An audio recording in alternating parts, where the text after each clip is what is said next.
terungkap yang mengakibatkan hampir 200 juta rakyat Indonesia miskin.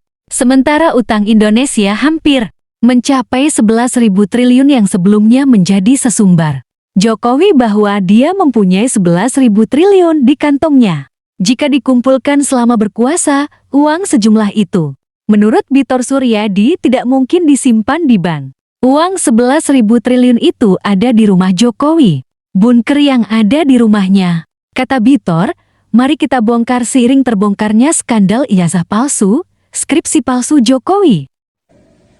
Di situ dihitung ada 11.000 triliun yang disimpan di luar. Di kantong saya beda lagi, lebih banyak. Karena memang sumbernya berbeda. Sumbernya sumber internasional semuanya, tapi berbeda. Tidak apa-apa. Yang paling penting bagaimana uang-uang itu bisa dibawa kembali ke negara kita, karena saat ini kita memerlukan partisipasi Bapak, Ibu, dan saudara-saudara semuanya untuk negara, untuk bangsa. Mereka kumpulkan uang dari 1.000 triliun dari lembaga-lembaga kementerian sama lembaga itu dikumpulin sama dia. Dia belanjakan, dia dapat untung dari situ, dari 1.000 triliun itu. Oke, jadi ini menarik ya cerita Bung Better ini, bahwa Bung Better saya di KSP, jadi saya tahu tingkah laku Jokowi. Oh, Bung Better pernah di KSP? 5 tahun saya di KSP itu, jadi saya melihat perubahan 2016, 17, 18 itu sangat dahsyat. Nah, kenapa terus pada saat itu muncul Bambang Tri itu menyebabkan Jokowi gonjang-ganjing juga. Jadi pasar Pramuka itu 2015 ditertibkanlah oleh Ahok, karena Ahok gubernur. Tertangkaplah 2 orang pelaku ijazah palsu. Ditangkap oleh namanya Hengki, Polres Jakarta Pusat. Nah, orang 2 ini kalau dicari, apakah mereka pelaku pembuat ijazahnya Jokowi? Itu harus dikejar. Ada berkas-berkasnya ada di Polres. Nah, setelah itu, setelah 2019 itu, gerakannya Egy dan kawan-kawan, terus Suryo sama Siano, semakin dahsyat. Terbakarlah pasar Pramuka itu. Kalau itu nggak dibakar, mungkin terbongkar. Dan semua ini kan misteri, seperti kejaksaan pernah dibakar, kan ada kasus besar di situ, dibakar, bumi hangus. Itu caranya. Jadi menurut Bang Better, kebakaran di pasar Pramuka itu bukan kecelakaan biasa, tapi itu sepertinya ada upaya kesengajaan. Ya, kalau kita melihat dari kejadian-kejadian runtutannya, kan gitu. Yang ini meninggal, yang ini meninggal, yang ini dikejar, yang ini dipenjara, yang ini begini. Orang penting semua yang meninggal. Hari Mulyono, pemilik sah ijazah UGM itu, adik ipar Jokowi, meninggal dalam umur masih 40. Ajalnya barangkali, Pak. Ketua KPU meninggal dalam umur yang masih muda. Pasar terbakar. Siapa tahu sakit, Pak Better. Itu ketua KPU kan ada penyakitnya katanya. Katanya mikirin ijazah itu. Ijazah itu nggak sah kok, harus diakuin kan gitu. Kan sampai sekarang nih, ijazah yang katanya hasil pasar Pramuka itu harus diakuin oleh UGM. Kacau nggak UGM ini? Dibanding-bandingkan hasil kerjanya Baris Krim, dibanding-bandingkan. Kata si Respon Samaan, nggak kena identiknya 1112, 1115, nggak sesuai. Artinya pasar Pramuka nih mau diapakan, nggak bisa cocok dengan yang UGM.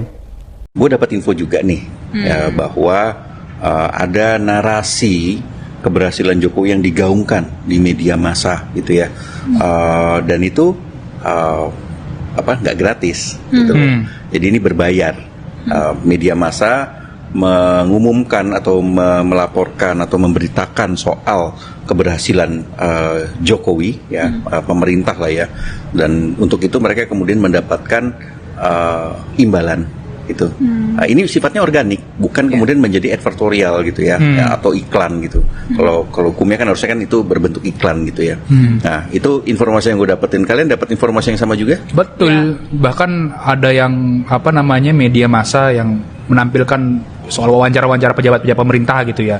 Termasuk podcast-podcast juga gitu yang menggaungkan soal ya keberhasilan program-programnya pemerintah Jokowi ini begitu, Pra. Ya. Dan ada sebuah tagar khusus gitu ya, yang tadi sudah kita mention ya, yang kemudian juga didorong oleh Kominfo, juga oleh beberapa pendukung Jokowi, karena Menkominfo ini kan relawan Jokowi juga ya, gitu. Ada Ya, sebuah Ketua Umum tagar Projo khusus, ya Ketua Umum Projo gitu.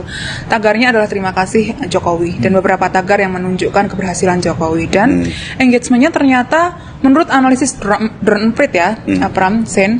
Drone Emprit ini adalah pemantau media sosial. Media ya? Betul ya.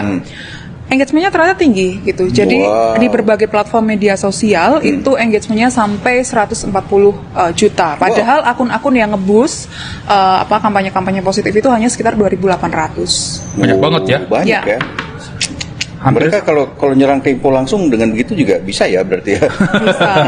Ribuan Kayaknya di orang Twitter itu. udah mulai tuh. Udah. Di X, kan dulu 2019 kan sampai Yang nyerang. mana sih, Cak? Di mana sih? Yang ngumpet di tempat sampah nggak sih? Ya, yang pernah nyerang kita juga soal rating Tempo, aplikasi Tempo. Iya. Yang dari 4 jadi 1 ya.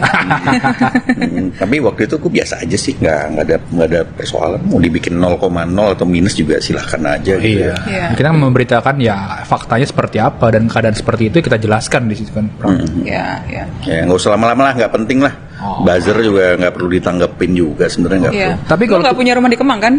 Tapi kalau kita baca Siapa sih yang punya rumah di Kemang ini? Gue Nggak jadi tahu. penasaran. Gue cuman Lu mention Yang buzzer gue ini. Cuma asal aja. Kemang kan banyak banget rumah tuh. Iya kan mahal. rumah di Kayak Kemang. gue denger dulu tuh juga ada yang namanya buzzer itu bisa sampai beli villa di Bali gitu. Wah. Dan ketika ada persoalan dia kabur ke Bali dan bersembunyi di sana. Dijual nggak itu? Kan udah ganti rezim soalnya. Aduh. Kita apartemen Palmera aja lah, apartemen Tempo. Ngekos di